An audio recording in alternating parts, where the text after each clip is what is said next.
All right, welcome back. In the first two parts of this series, we figured out what AI memory isn't. Now today, we get the final reveal. We're going to look inside, see the ghost in the machine, and finally understand, once and for all, how an AI actually remembers. So this is it, the big paradox we've been building up to. If a large language model is, at its core, a complete amnesia, then how in the world does it pull off the magic trick of remembering your name, what you're working on, or a conversation you had last week? Well, the answer is probably not what you're thinking. Okay, let's do a super quick refresher.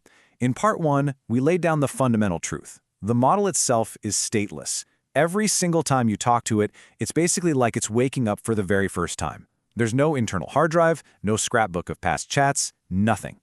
And then in part two, we looked at its working memory, that context window, and we learned that it's really just a temporary scratch pad.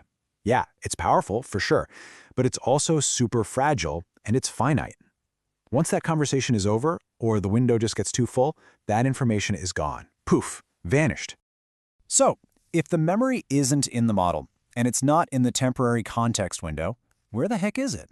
Well, here's the secret. It isn't inside the model at all.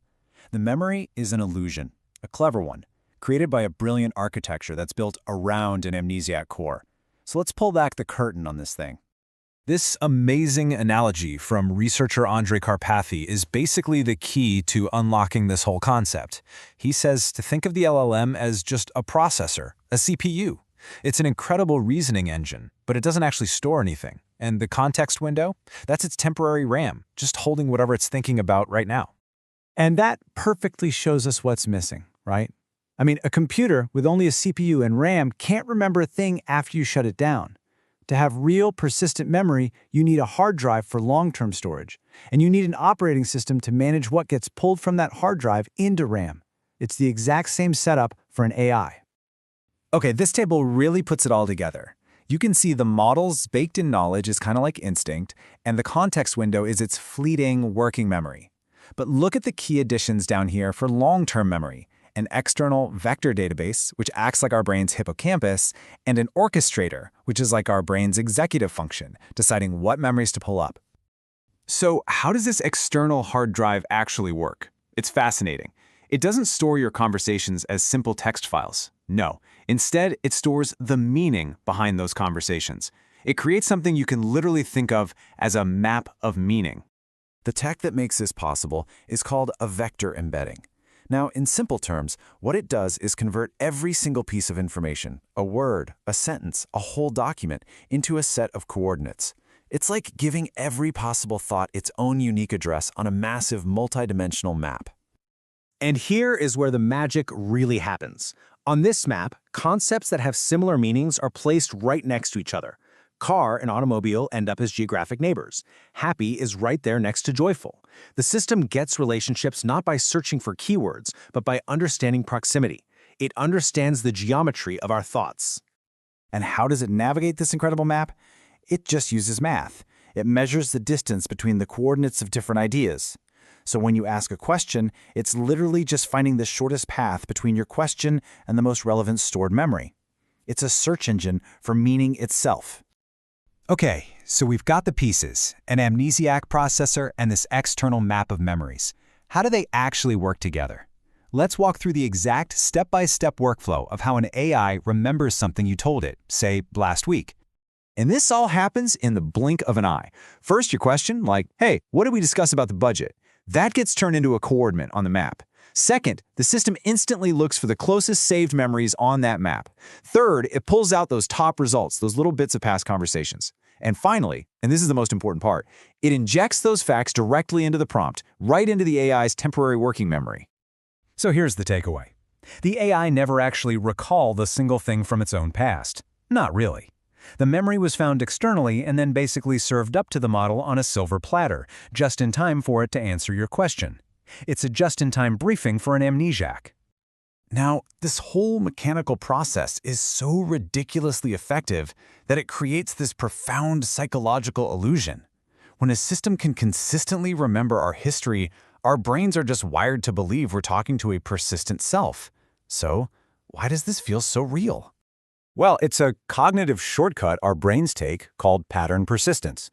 We're pattern-seeking animals. When we see a consistent personality, a consistent tone of voice, and a consistent memory day after day, our brain just takes a shortcut and assumes there's a stable consciousness behind it all. We just fill in the blanks. Think of the classic ship of Theseus paradox. If you replace every single plank of a ship over time, is it still the same ship? The AI is a brand new ship with every single prompt. Its internal state is completely wiped and reset. But because the system keeps feeding it the same identity cues and the same retrieved memories each time, it behaves like the same ship, creating this powerful illusion of continuity. Now, it is absolutely vital to understand how different this engineered memory is from our own. AI memory is designed for total, perfect, literal recall. But human memory, it's beautifully flawed. We forget, we misremember, we reconstruct memories. For us, forgetting isn't a bug, it's a feature. It clears our mental desktop, it lets us move on, and it helps us survive the present instead of perfectly archiving every second of the past. So let's zoom all the way out and put this all together for our final synthesis. What does this new way of thinking about memory tell us about the nature of intelligence itself? Because it's really shifting the entire paradigm. You see, we're really entering a new era. Software 1.0 was all about writing explicit rules in code. Software 2.0, that was the deep learning era, all about training massive models on massive amounts of data. But now we're in Software 3.0, where the cutting edge of progress isn't just about making bigger models, it's about designing smarter architecture and the sophisticated orchestration of context and memory. So, we can now define the roles perfectly clearly. Large language models, they are the core. They are these incredibly powerful general-purpose reasoning engines. You can think of them as the CPU of a new kind of artificial mind. But memory? This whole external, engineered architecture? That's the infrastructure that transforms that stateless engine into something that feels persistent. It's the system that gives it continuity, a history, the illusion of a self. And this, right here, is the ultimate takeaway of our entire series. True artificial intelligence, as we're experiencing it today, isn't a property of the model alone. It emerges from the elegant, complex orchestration of a reasoning engine and a memory system, working together in perfect harmony. In the end, it all comes down to this one simple, powerful truth. The AI does not hold its own history. It is a mirror, reflecting the memories that we, the architects, have chosen to store and show back to it.